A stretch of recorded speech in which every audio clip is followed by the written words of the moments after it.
Mr. Albanese, from the Australian Labor Party, has long supported the Republican movement. He was elected as Australia's Prime Minister earlier today, replacing Scott Morrison.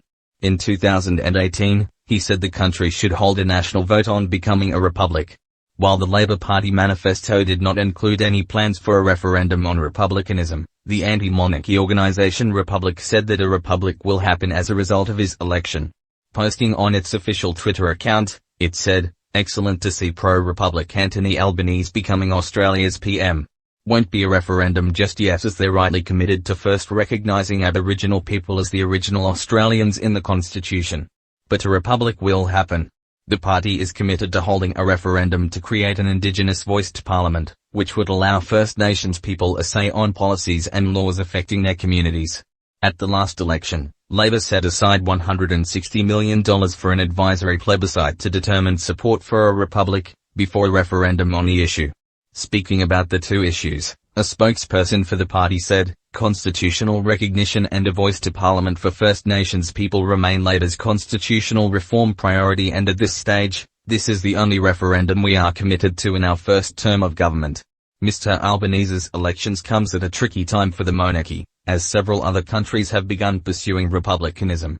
Just 2 days after the Duke and Duchess of Cambridge left Belize during their tour of the Caribbean in March, the country signalled its plans to move forward with independence. Speaking in the Belizean Parliament, the Minister for Constitutional and Political Reform, Henry Charles Usher, said perhaps it is time for Belize to take the next step towards independence. Kate and William's visit to Jamaica, earlier in the tour, was also rocked by turbulence as the Prime Minister announced that the country intends to become a republic.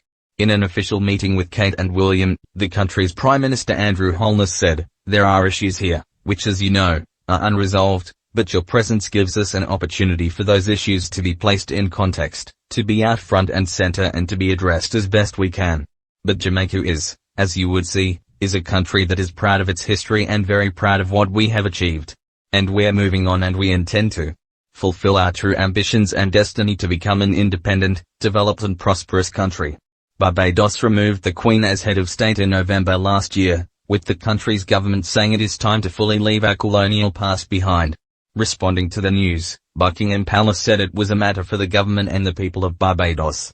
According to the BBC, a source at Buckingham Palace said that the idea was not out of the blue and has been mooted and publicly talked about many times.